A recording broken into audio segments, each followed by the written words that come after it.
បាទទឹកពេញស្រែបងប្អូនអើយតែបានព្រោះផងនេះ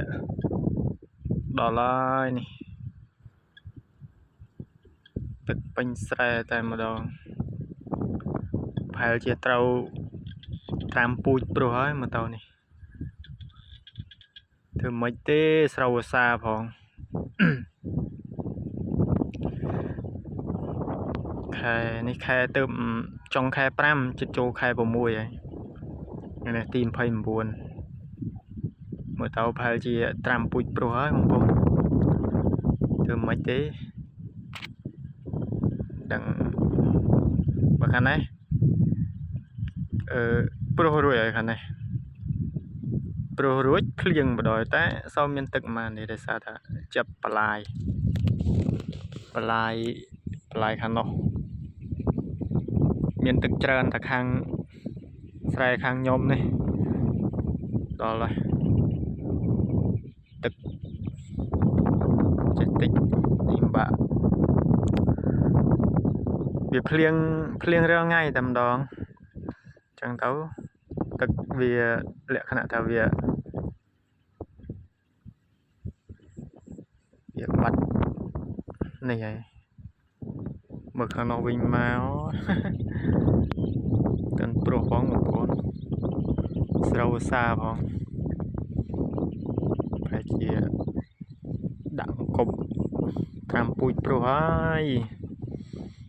មិនដែលបានធ្លាប់ត្រាំពូជព្រោះផងដឹងមិនមកទេនេះបងប្អូនណាមានបច្ចេកទេសរបៀបត្រាំពូជព្រោះក្នុងទឹកធ្វើម៉េចបានដោះបងប្អូន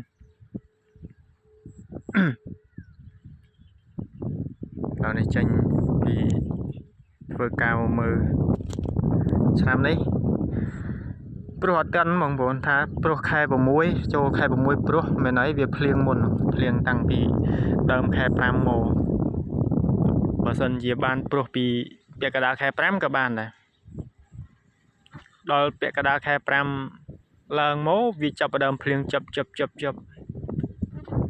ខ្លះគេព្រោះចូលខែ5គេព្រោះដោះខ្លះហើយខ្ញុំនេះអត់ទាន់បាន5ហិកតាទេនេះទឹកពេញស្រែទាំងអស់លិចកើតជើងត្បូងទឹកពេញស្រែប្រហែលជាឆ្នាំនេះធ្វើស្រែទឹកហើយមើលទៅនេះអត់មានស្រោប្រាំងមានស្រោប្រាំងដាក់ស្រោប្រាំងបដ ாய் ត្រាំពូជព្រោះបដ ாய் ស្រោប្រាំងបដ ாய்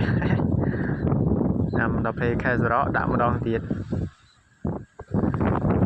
ហើយអូនអើយមកមេឃនេះមេឡើងខ្មៅអ៊ូមកទៀតហើយនេះមិនមកទេនេះអូបងនេះ